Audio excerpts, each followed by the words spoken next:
Do you have a project, organization, or important decision that you understand in pieces, but not yet as a complete strategic picture?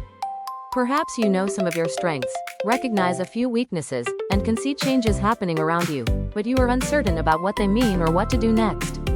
In this workshop, you will use SWOT to organize those factors and then move beyond the 4 boxes to identify practical strategic actions. A short participation will give you a useful first analysis. The more cycles you complete, the more thoroughly you will test, prioritize, and strengthen it. Let's begin by defining the real situation you want to examine.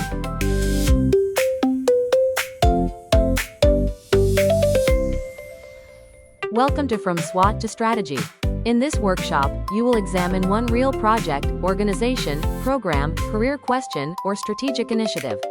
You will begin by mapping its internal strengths and weaknesses alongside the external opportunities and threats that may affect it. But completing the 4 boxes is not our final destination. The guided workshop will help you clarify vague ideas, check assumptions, prioritize important factors, and connect those factors to possible strategies. The experience is designed to adjust to the time you have available. A short participation can produce a useful first SWOT. If you stay for additional cycles, the guide will dig deeper, challenge your reasoning, identify missing evidence, and help you develop a more thorough strategic response. Bring one authentic situation, but do not enter confidential, personally identifying, or sensitive information. This is an educational planning activity and does not replace individualized legal, financial, medical, or other professional advice. We will begin by defining your strategic focus. Then we will review the SWOT and TOES frameworks, enter the AI-guided workshop, capture our strongest insight in the Padlet debrief, and finish by choosing a practical next move. Let's begin with the check-in. What situation or decision would be valuable for you to understand more clearly?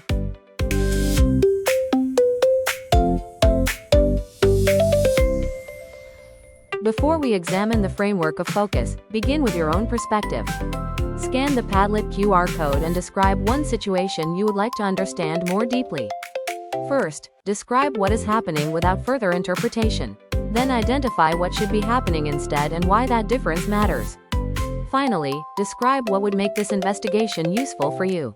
Keep your response focused on one manageable situation. Please do not include names, confidential records, or sensitive personal information. After posting, briefly notice what other participants are exploring. You have 5 minutes. When you finish, return here for the next session.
Before we begin the guided workshop, let's understand how SWOT analysis can help us examine a situation and move toward a more informed strategy.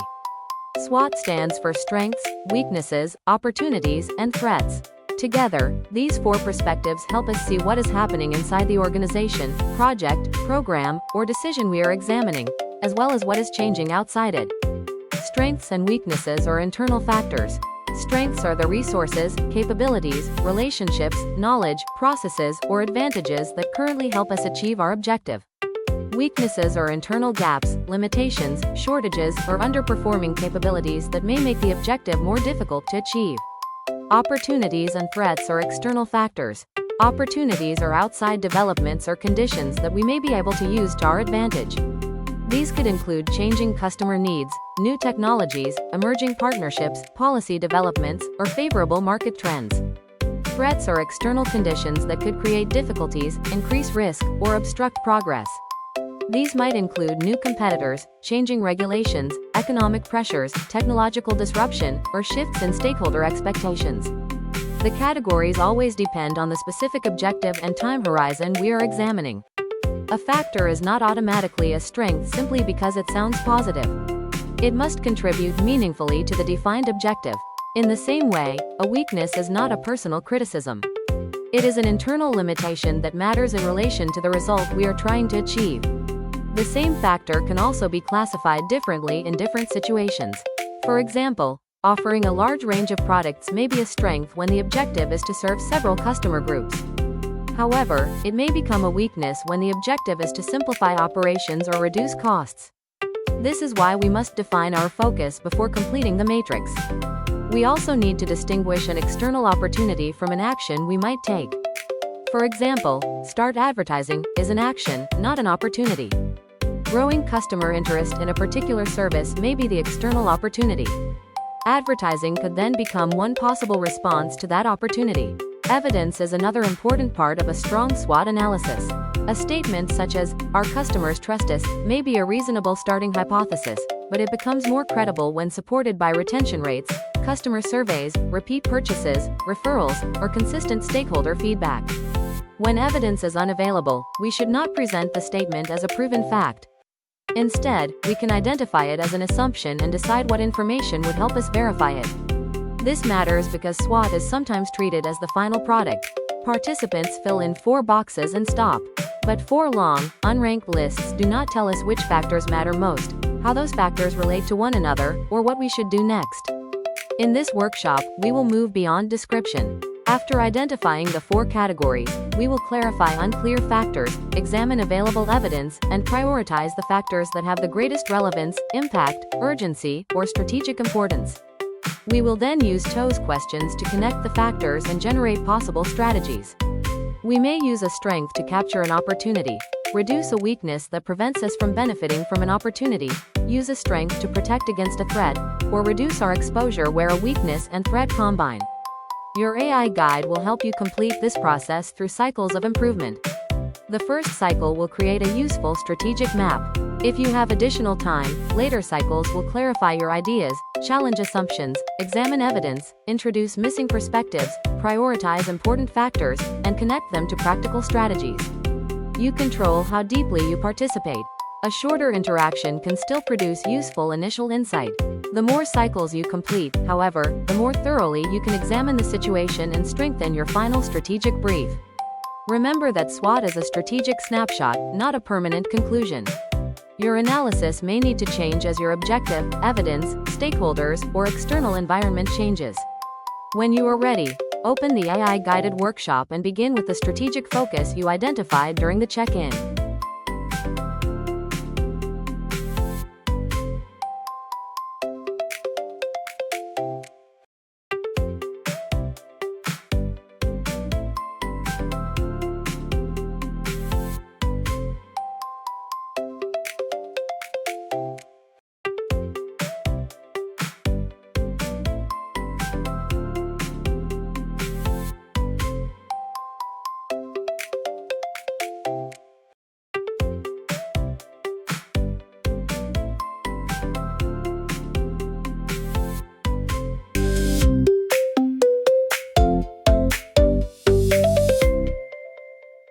are now ready to begin the AI-guided workshop. Scan the QR code and adjust your participation according to the time available. You have approximately 40 minutes for this activity. The guide is designed to provide useful insights at any level of participation, but the more time and thought you invest, the more value you can create. The guide will lead you through one focused prompt at a time. Respond in your own words and take time to reflect.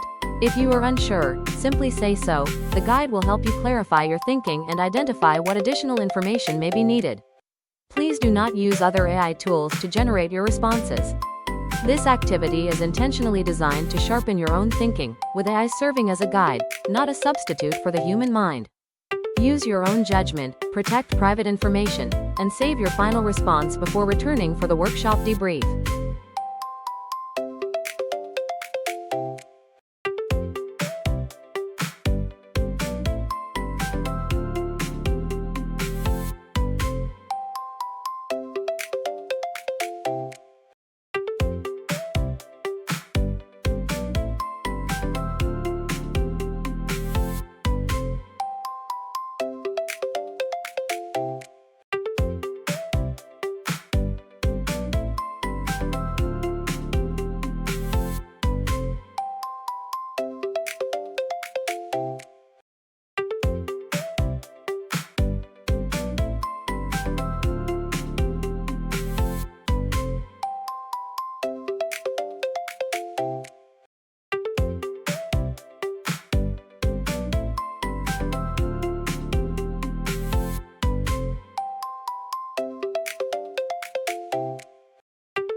Welcome back. Return to Padlet and share one insight from your investigation. Focus on what changed in your understanding. You might describe an explanation you reconsidered, a deeper contributing factor you discovered, an assumption that became visible, or an important piece of evidence that is still missing. After posting, read at least 2 responses from other participants. Look for a shared pattern, an interesting difference, or a new question their experiences raise. Share the learning, but do not post names, confidential details, or sensitive information. You have 5 minutes.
You have reached the final step.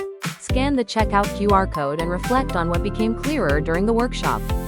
Then identify what remains uncertain, including any evidence, comparison, or perspective you still need.